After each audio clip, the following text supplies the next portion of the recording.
अभी भोजपुर में एक घटना घटी, तुरंत सरकार ने सबसे ऊपर के जो आयोग होते हैं जुडिशियल कमीशन का गठन तुरंत करने का काम बिहार की सरकार ने किया सर, क्योंकि न्याय मिले। कोई यदि गलत है तो उस पर कार्रवाई होगा। और बिहार की संरचना में सबका साथ सबका विकास, तभी तो हम आगे बढ़ पाएंगे। 25 जून जब ये आता है तो लोगों के लिए चिंता का दिन हो जाता है कि आज से लगभग 50 वर्ष पूर्व इस देश के लोकतंत्र पर खतरा था। अंग्रेजों को भगाकर इस देश के स्वतंत्रता सेनानियों ने देश को आजादी दिलाया, लेकिन कुछ लोगों ने लोकतंत्र की हत्या करना शुरू किया और संविधान हत्या दिवस के तौर पर आज देश में हम मना रहे हैं। और साथियों, मैं जरूर कहना चाहता हूं कि आज देश में यशस्वी प्रधानमंत्री नरेंद्र मोदी जी के नेतृत्व में विकसित भारत की कल्पना कर रहे हैं कि 2047 तक भारत कैसा होगा। लेकिन जब 1947 में जब देश आजाद हुआ होगा तो लोगों ने सोचा होगा कि अगले 20-30 वर्षों में भारत की आजादी का गौरवशाली इतिहास मनाएंगे, लेकिन काला अध्याय देखने को मिला। लोकतंत्र खतरे में आए।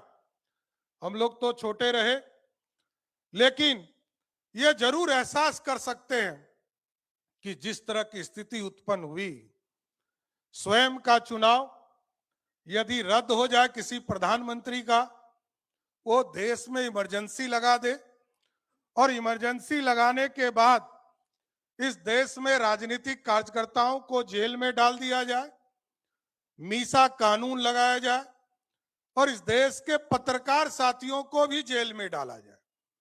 आज तक आजादी के दुनिया के किसी कोने में आप देखिएगा, लोग आजादी की लड़ाई के लिए तो गोली खाते रहे, लेकिन लोकतंत्र स्थापित करने के लिए तानाशाह के खिलाफ इस तरह का आंदोलन सिर्फ और सिर्फ भारत में हुआ।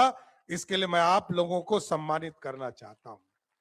और आपका सम्मान, जेपी सेनानी एक तरह से दूसरे इस देश के आजाद दिलाने वाले लोग हैं। आप लोग, इस देश में आजादी तो अंग्रेजों से दिया गया, लेकिन अपने लोगों ने जो कष्ट दिया, अपने लोगों ने जो आपके ऊपर अपराध किया, उससे मुक्ति दिलाने का काम किसी ने किया तो वो जेपी सेनानियों ने किया है। साथियों, मैं इसके लिए आपको बधाई देना चाहता हूं, क्योंकि हमारा संविधान कहता है सबको न्याय मिले, सबको आगे बढ़ने का मौका मिले, सरकार जवाबदेह हो। और सरकार इसलिए जवाबदेह हो क्योंकि हम जनता से चुनकर आते हैं। लोकतंत्र की व्यवस्था है और लोकतंत्र में जनता के द्वारा चुनी हुई सरकार होती है। लाखों लोग विधानसभा में नहीं बैठ सकते, लाखों लोग लोकसभा के अंदर नहीं बैठ सकते, उनके बीच से चुनाव होते हैं और चुनाव जीतकर लोग जब जाते हैं तब सरकारें बनती है। साथियों, आज मैं आप लोगों को जरूर आश्वस्त करता हूं, आपके सम्मान में जो भी छूटे हुए कार्य हैं उसको जरूर पूरा करने का काम हमारी सरकार करेगा, क्योंकि सरकार जवाबदेह है। संस्थाओं को मजबूत करना है, गरीबों को न्याय मिले इसकी चिंता करना है, महिलाओं को सम्मान मिले इसकी चिंता करना है, और ये जो युवा पीढ़ी है जिसकी जेनजी की चिंता हुई, उसके लिए समुचित व्यवस्था के साथ साथ शिक्षा से लेकर रोजगार तक की चिंता हम लोगों की सरकार और मोदी जी की सरकार करने वाली। किसानों को सुरक्षा मिले, किसानों को किस तरह उनके जीवन में खुशहाली आ सके, इसकी चिंता करते रहना है। इसलिए आज साथियों, आप देखते होंगे देश के यशस्वी प्रधानमंत्री जी लगातार भारत में, लोग कहते थे गरीबी हटाओ, गरीब को हटाना शुरू कर दिया था लोगों ने, लेकिन मोदी जी आने के बाद सबसे ज्यादा यदि किसी ने गरीबों को व्यवस्थित तौर पर जीवन जीने के लिए व्यवस्था दिया तो उसका नाम है नरेंद्र मोदी की सरकार साथियों। और इसलिए मैं कहता हूं, पक्का मकान मोदी जी ने दिया, खाने के लिए अनाज मोदी जी ने दिया, घर तक पानी पहुंचाने का काम मोदी जी ने किया।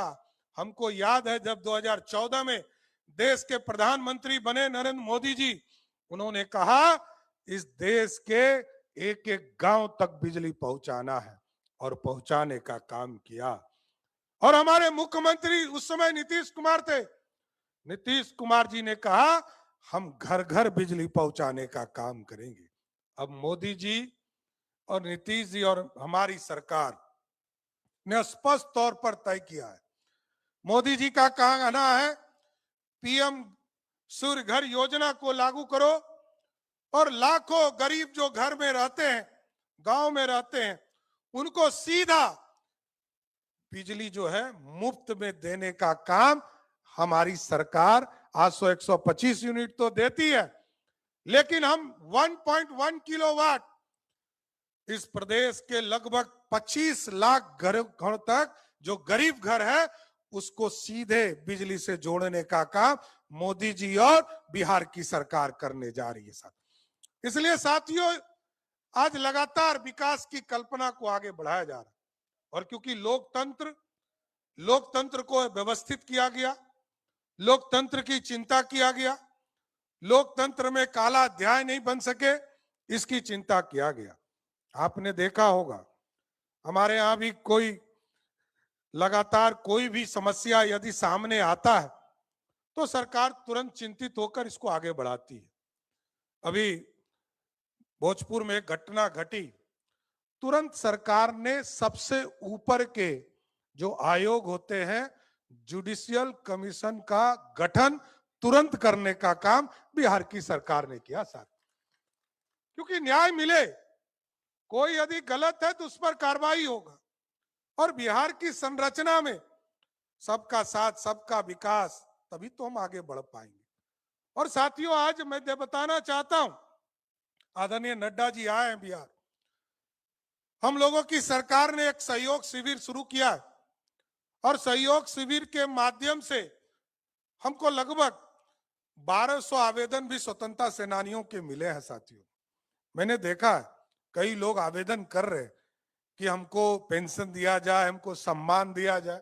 कई साथियों ने कहा, राजाराम पांडे जी और रघुपति जी ने, कि ऐसे भी कई साथी हैं जिनके पास कोई प्रमाण नहीं है, उसके लिए भी व्यवस्था सरकार ने किया है।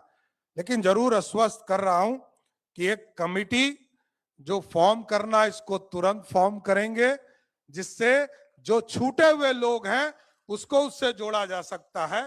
और आगे के दिनों में कोशिश करूंगा कि अगला 25 तारीख जब आपातकाल की बरसी को हम मनाएंगे और संविधान हत्या दिवस मनाएंगे तो उस दिन जितने लोग इससे जुड़े थे सबको सम्मानित करने का काम हम लोग जरूर करने का काम करेंगे साथ।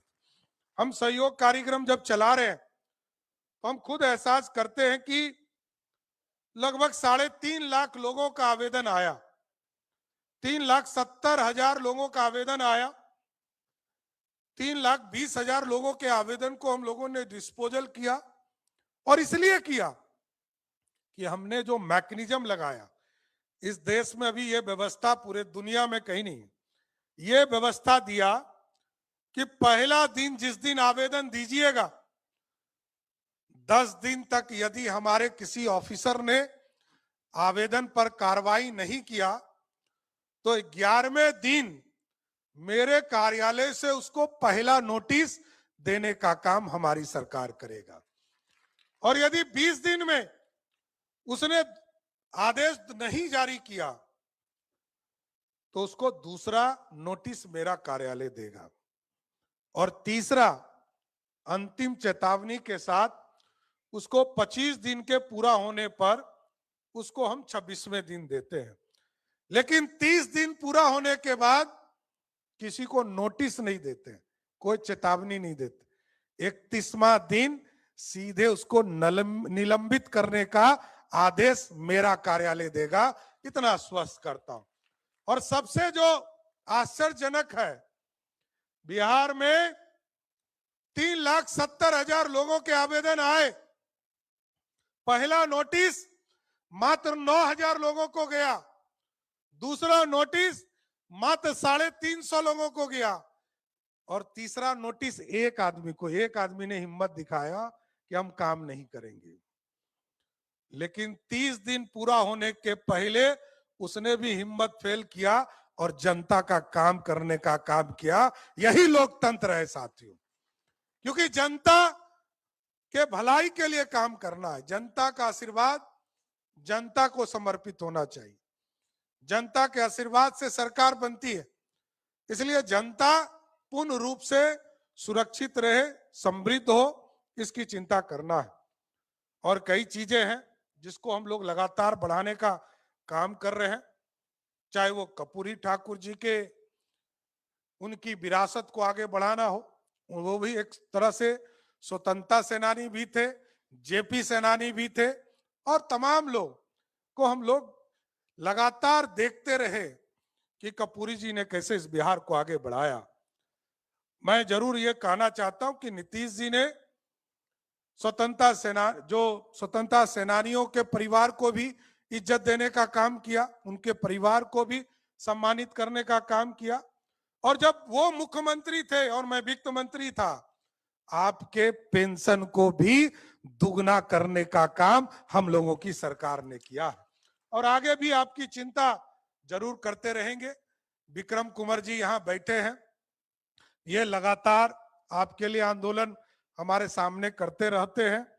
यहाँ पर रमाकांत पांडे जी हैं, कई लोग अपनी विचार भी यहाँ कर रखने का काम करते रहते हैं।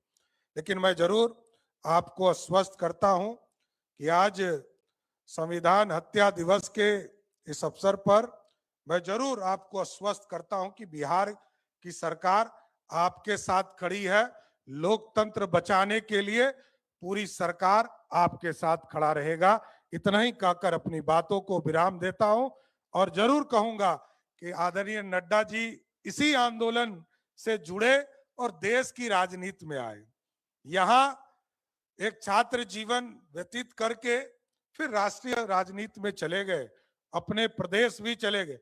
वैसे तो हम लोग पूरे बिहार के लोग आपको बिहारी ही मानते हैं, और बिहारी के तौर पर ही, क्योंकि जन्म यहाँ हुआ और सब दिन आप यहाँ से जुड़े रहते हैं।